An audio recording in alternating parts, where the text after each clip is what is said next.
तो पिछले वीडियो में अपन ने थर्मल रेडिएशन की दो प्राइमरी कैरेक्टरिस्टिक देखी। पहली कैरेक्टरिस्टिक क्या थी कि थर्मल रेडिएशन जो है वो कॉन्टिन्यूस होता है। ठीक है, तो इसका मतलब क्या निकला? इसका मतलब निकला सपोज कोई बॉडी जो है वो वेवलेंथ रेंज λ1 से λ2 के बीच में रेडिएशन एमिट कर रही है, तो इन दोनों वेवलेंथ्स के बीच में सभी वेवलेंथ्स में कुछ ना कुछ एमिशन जरूर होगा। ठीक है, मतलब कॉन्टिन्यूस। ऐसा नहीं है कि λ1 और λ2 के बीच में मुश्किल से 3 या 4 स्पेसिफिक वेवलेंथ्स हो, वहीं पे रेडिएशन एमिट हो रहा और बाकी जो है वो जगह खाली हो, है ना? ऐसा नहीं। यदि किसी कोई एक पर्टिकुलर रेंज के बीच में कर रही है तो कॉन्टिन्यूसली, है ना, सारी वेवलेंथ्स मौजूद होंगी इस पूरी रेंज में। ठीक, इसका मतलब हो गया कॉन्टिन्यूस रेडिएशन। और दूसरा क्या अपन ने देखा कि जैसा नाम सजेस्ट कर रहा है कि थर्मल रेडिएशन जो है वो टेम्परेचर पे डिपेंड करता है। क्या चीज डिपेंड करती है टेम्परेचर पे? एक तो कि टोटल एनर्जी कितनी एमिट हो रही है और किस किस वेवलेंथ में कितनी कितनी एनर्जी एमिट हो रही है। ठीक है, तो ये दोनों ही चीजें जो हैं वो बॉडी के टेम्परेचर पर डिपेंड करता है। तो थर्मल रेडिएशन के ये सारे एस्पेक्ट जो हैं वो स्टडी करने के लिए अपन ब्लैक बॉडी रेडिएशन स्टडी करेंगे। अच्छा, तो पहला क्वेश्चन तो ये हुआ कि भाई ब्लैक बॉडी क्या हुई? तो जितनी बॉडीज जो थर्मल रेडिएशन एमिट करती हैं उसकी एक स्पेसिफिक कैटेगरी है ना, कि कोई एक पर्टिकुलर कैरेक्टरिस्टिक है जिसके कारण हम एक क्लास ऑफ बॉडीज को ब्लैक बॉडीज बोलते हैं।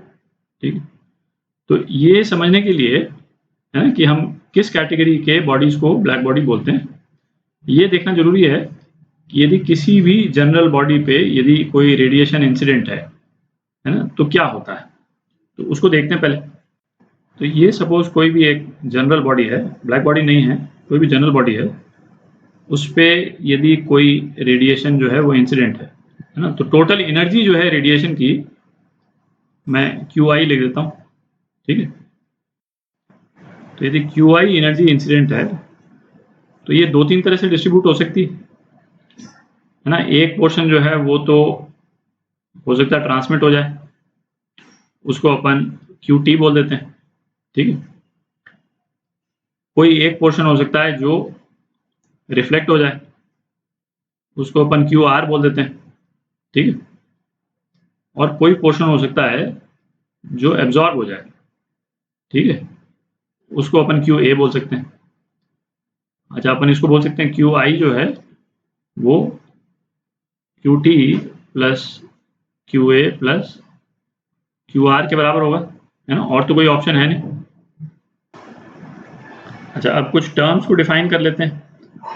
थर्मल रेडिएशन के टॉपिक्स में ना टर्म्स बहुत ज़्यादा आएंगी, तो जैसे जैसे वो टर्म्स को अपन डिस्कस करेंगे वैसे वैसे डिफाइन करेंगे, बट टर्म्स का जो डेफिनेशन है उसको थोड़ा सा आप केयरफुली देख लीजिएगा। ठीक है, तो अब जैसे इस वाले केस में हम डिफाइन करते हैं सबसे पहले तो अल्फा को। तो अल्फा को हम क्या बोलते हैं? एब्जॉर्प्टिविटी, या फिर इसको कोएफिशिएंट ऑफ एब्जॉर्प्शन भी बोलते हैं। ठीक है, और ये किस तरह से डिफाइंड है? QA upon QI। ठीक है, स्ट्रेट फॉरवर्ड है कि कितनी एनर्जी जो है इंसिडेंट हुई और उसमें से कितनी एनर्जी एब्जॉर्ब हो गई। अच्छा, ये हमने जैसे टोटल एनर्जी के टर्म्स में हमने लिखा हुआ है ना, हम रेट ऑफ एनर्जी से भी कर सकते थे कि भाई dQI बाई dt इंसिडेंट है और उसमें dQA बाई dt जो है वो एब्जॉर्ब हो रहा है। ठीक है, तो यहाँ पे जो है वो रेट ऑफ एनर्जी के टर्म्स में भी हम इसको डिफाइन कर सकते थे, एक ही बात है ना। हम इसको, है ना, rate and then per unit area भी कर सकते थे। ठीक है, तब भी सेम ही रहता है ना, प्रोवाइडेड जो न्यूमरेटर और डिनोमिनेटर है दोनों में जो टर्म्स अपन यूज कर रहे हैं सेम यूनिट की हो तो कोई फर्क नहीं पड़ता। ठीक है, सेकंड टर्म क्या हो गई? सेकंड टर्म हो गई R, उसको बोलते हैं रिफ्लेक्टिविटी। ठीक है, और ये क्या हो जाएगा, Q R upon Q I, और तीसरा टर्म है टाउ, है ना, और टाउ क्या हो गया,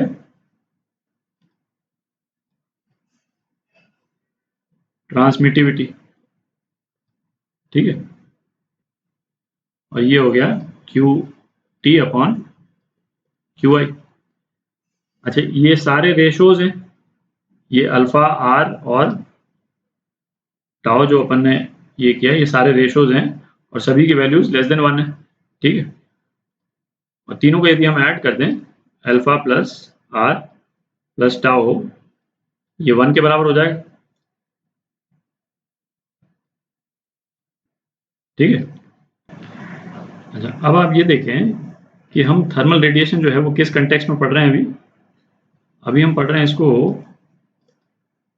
हीट ट्रांसफर के कंटेक्स्ट में, ठीक है। अब जैसे इस वाले केस में कौन सा वाला पोर्शन है हीट का जिसके कारण एक्चुअल हीट ट्रांसफर हो रहा है? भाई एक्चुअल हीट ट्रांसफर जो हो रहा है वो तो केवल इसी पोर्शन के कारण हो रहा है, क्यू ए के कारण। क्यू टी वाली जो हीट है ना, वो तो इस बॉडी के अंदर गई नहीं, और क्यू आर जो रिफ्लेक्ट हो गई वो भी बॉडी के अंदर गई नहीं, ठीक है। तो यदि हमको ऐसी बॉडी मिल जाए, है ना, जिसपे यदि जितना रेडिएशन इंसिडेंट है वो सारा का सारा एब्जॉर्ब हो जाए, ठीक है, तो उस बॉडी के रेफरेंस में हीट ट्रांसफर हमको स्टडी करना ज़्यादा इजी हो जाता है, ठीक है। ऐसी बॉडीज को जो सारा इंसिडेंट रेडिएशन एब्जॉर्ब कर लेती हैं उनको हम क्या बोलते हैं? उनको हम ब्लैक बॉडीज बोलते हैं, ठीक है। तो ब्लैक बॉडी के केस में क्यू टी जो है वो 0 हो जाएगा, क्यू आर 0 हो जाएगा, और क्यू ए जो है वो क्यू आई के बराबर हो जाएगा। और यदि हम ये रेशोज की बात करें तो एब्जॉर्बिविटी ब्लैक बॉडी की 1 हो जाती है ना, आर और टाउ कितना हो जाएगा, 0 हो जाएगा, ठीक है। तो जैसे जब भी हम फिजिकल यूनिवर्स को स्टडी करते हैं तो जैसे कैटेगराइज करना सिंपल रहता है, ठीक है। तो जैसे चीज़ों को कैटेगराइज कर देने से जो है वो हमारा काम थोड़ा आसान हो जाता है। जैसे भाई एलिमेंट्स को भी जब हम स्टडी करते हैं तो हमने क्या किया, पीरियोडिक टेबल बनाई कि भाई उनकी प्रॉपर्टीज जो हैं वो बार बार रिपीट होती हैं, तो जिन एलिमेंट्स की प्रॉपर्टी सिमिलर है उनको एक कॉलम में डाल दिया, एक ग्रुप में डाल दिया। तो अब यहाँ पे जैसे हमको यदि थर्मल रेडिएशन यदि डिस्कस करना है बॉडीज में से, तो बॉडीज की तो कई तरह की वैरायटी है ना, सभी तरह की बॉडीज हैं।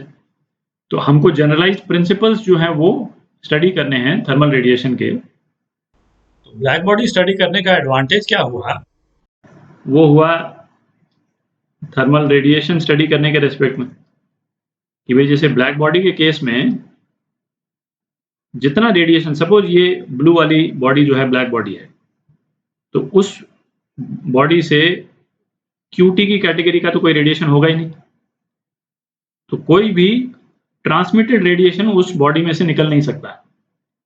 दूसरा है क्यू आर कैटेगरी का भी कोई रेडिएशन उस बॉडी में से नहीं होगा, ठीक है, यदि वो बॉडी रेडिएशन एमिट कर रही है किसी एक टेम्परेचर में है वो, ठीक है। तो इसका मतलब क्या हो गया, जो भी रेडिएशन उस बॉडी में से एमिट हो रहा है, सपोज ये रेडिएशन उस बॉडी में से एमिट हो रहा है क्यू, तो वो उस बॉडी का अपना सोर्स है ना, उस बॉडी का जो अपना टेम्परेचर है उसी के कारण एमिट हो रहा है। इस क्यू में क्यू आर का कोई कंपोनेंट नहीं है और क्यू टी का भी कोई कंपोनेंट नहीं है, ठीक है। तो ये एक एडवांटेज है। तो इस कारण से भी हम जो है वो ब्लैक बॉडी रेडिएशन को स्टडी करते हैं, और फिर ब्लैक बॉडी रेडिएशन को स्टडी करने के बाद में जो जनरल बॉडीज हैं जो कि ब्लैक बॉडीज नहीं हैं, है ना, उनके रेडिएशन को फिर अप्रॉक्सीमेट करते हैं कि वो किस हद तक ब्लैक बॉडी रेडिएशन को अप्रॉक्सीमेट करती है, ठीक है। तो नेक्स्ट वीडियो में अपन ब्लैक बॉडी रेडिएशन में जो एनर्जी रेडिएटेड है और जो उसका वेवलेंथ स्पेक्ट्रम है ना, दोनों को देखेंगे।